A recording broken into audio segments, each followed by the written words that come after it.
Hi, and welcome to our topic today. We're talking about being a Christian family in today's world. So my husband Lloyd and I have been married for 38 years, and for 34 of those years, we have been doing this grand experiment of what does it look like to raise a family, be Jesus followers, and live in today's world. So that has been an interesting thing. And years ago, I read a quote in a book called Visionary Parenting by Rob Reinhold that I wanted to share with you because it really hit me that day. It says, if we are not intentional with our parenting, we run the risk of ending up with a family filled with achievement, recreation, and niceness. Let me read that one more time. If we are not intentional with our parenting, we run the risk of ending up with a family filled with achievement, recreation, and niceness. At the time I thought, well, I think if my family could be defined as having achievement, recreation, and niceness, those are all great things. And they are. But what would it look like to be a Christian family and to have that, but undergirding, wrapped around all of those things, foundational to any of those things, nice as they are? What would it look like to be able to transmit our spiritual values to our children, to inspire them, to pass along, to train them in spiritual values that really engage their minds and hearts, and creating them a desire to live this spiritual life, an adventure-packed life with the God of the universe in a daily relationship with Jesus. And so that is something I think that is worth talking about together. And you know, it's interesting because I want you to get curious about your one and only life. This is not meant to be prescriptive because at Mom's Mentoring, our theme verse is the wise woman builds her house, not someone else's house. We're all very different people. So what it looks like to be Jesus followers and to be a Christian family in today's world is going to be very unique. There is not a document that I could share with you titled, do these 10 things and you will have a wonderful Christian family where everyone grows up, loves God, loves people, and just lives this well-balanced Christian life. There's no such document. And so we're going to talk today about some of the things that will be helpful to you to think about. And we encourage you to talk with your spouse about these things. Talk with a friend. Talk with a mentor. None of this learning is meant to happen in a vacuum. It's not prescriptive, but we want you to get curious about your one and only life. So we want you to get curious. We're going to talk about peers, about husbands, habits, modeling, and that's about it. So sit tight for the next 10 to 15 minutes and we'll tackle some of those. And you know, God's commands for us in the Bible are just that. They're for us. And so, of course, the Bible is the foundational guide to all of this. And let's just start out by reading from Psalm 78. I'll just share this one passage. Listen, dear friends, to God's truth.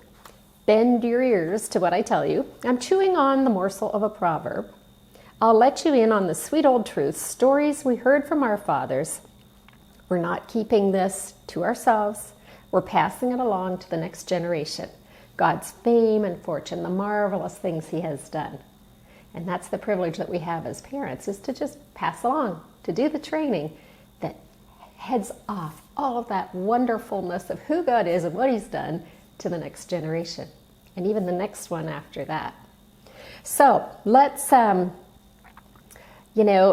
jump right into these things, and we're going to start with what patterns and habits will be helpful to your family in the early years of your marriage and parenting, and how can you live out your spiritual values? So let's start with that. Let's talk about the Bible and Bible stories. Maybe you grew up in a family where you know a lot of Bible and you know a lot of Bible stories, and the thought of passing along spiritual content to your children is like, yeah, no big deal. Great. That's great.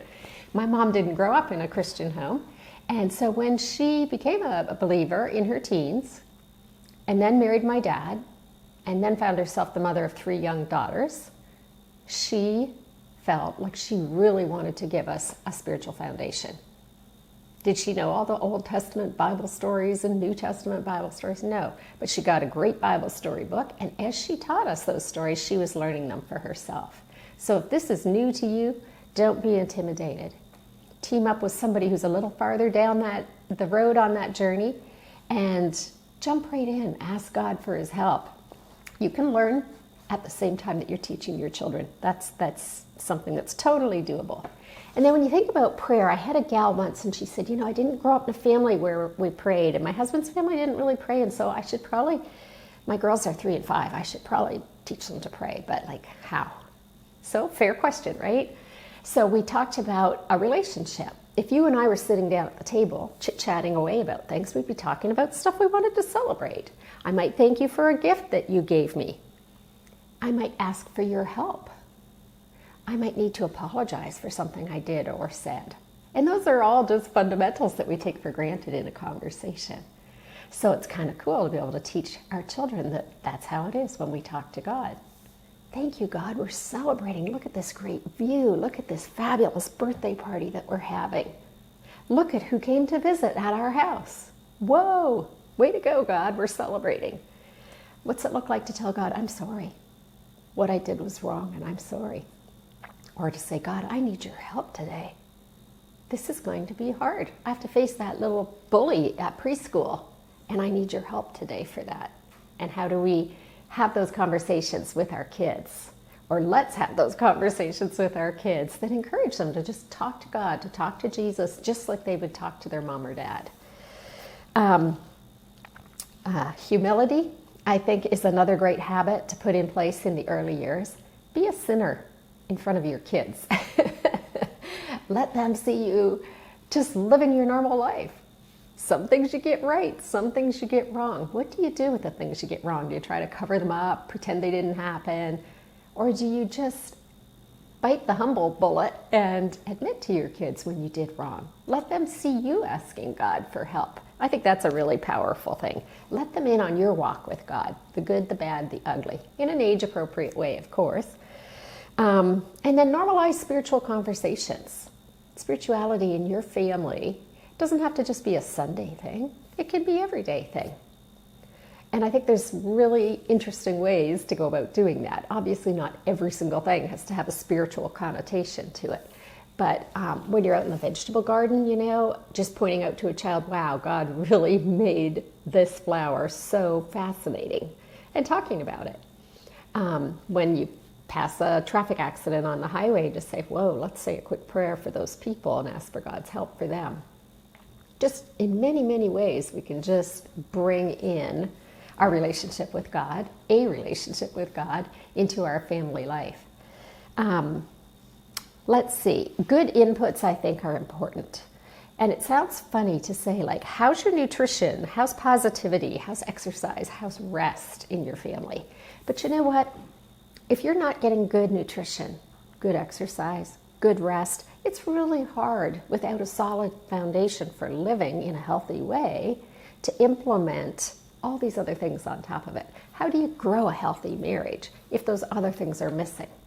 How do you be a Christian family in today's world if it's really hard because everybody's at each other's throats because nobody got a decent meal and they're all exhausted because they stayed up too late last night, or they're all just feeling lethargic and terrible because they haven't gotten any good exercise lately. So as funny as it sounds in a topic about spiritual things to talk about rest and nutrition and exercise, good inputs, positivity, watching what you engage in on TV and on your computers and making sure they're healthy things that really support a quality family life. I think those things are just key elements to help you have success in other really important areas in your life. And then traditions, I think, is a neat one as well, a neat habit to form in the early years. My daughter was just at her boyfriend's family's home in Germany, and while she was there, she had a birthday.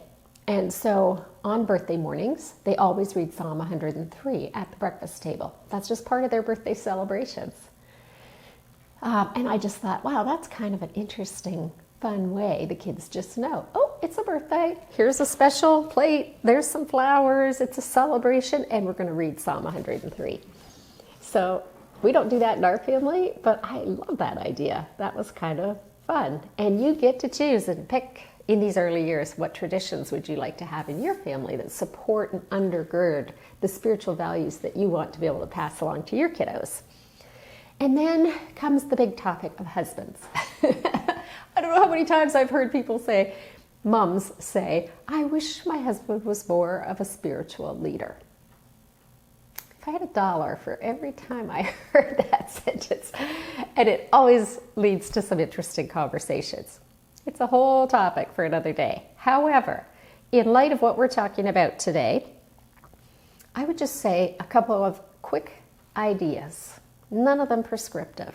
Think about your own relationship with your spouse. Include your spouse and value their input. Lloyd and I have very different styles of how we teach our children spiritual values. He is a storyteller and he would engage the children through their imagination. I am very fact-based and I'm more of a teacher. And so I would teach the children a subject, A to Z, there it was. And at first, I thought that Lloyd's style of interacting with the children about spiritual things was a little strange and not as great as mine, to be perfectly honest.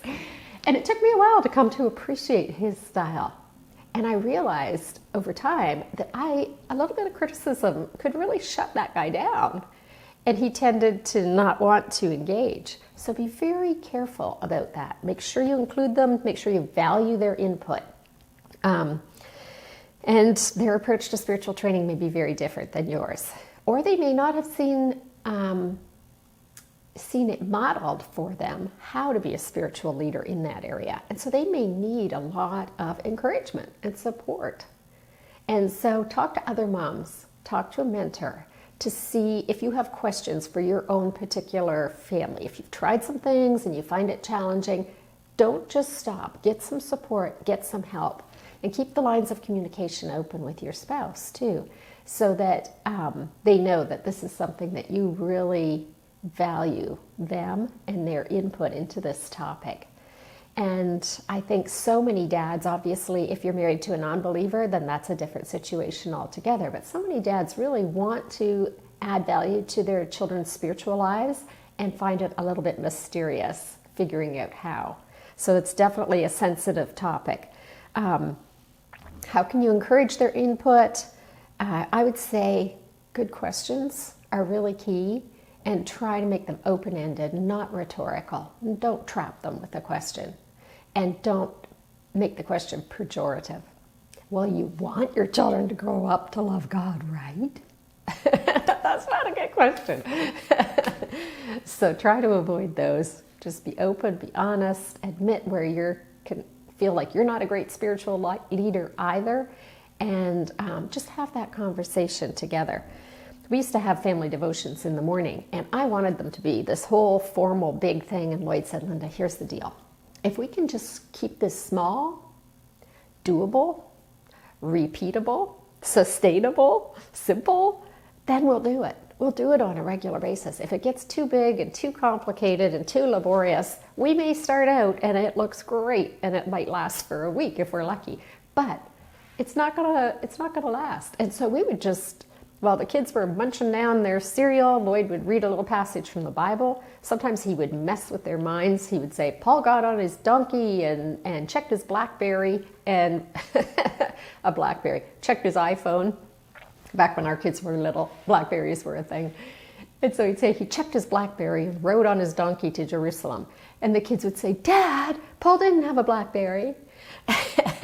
And that was just his way of keeping them engaged in the story. He would on purpose mess up the Bible story. We'd just read a little bit. He'd maybe ask them a question or two or have a comment, and then off they would go.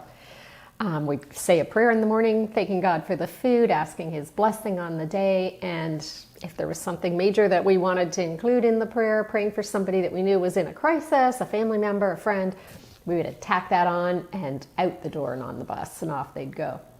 So it was not a big, long procedure.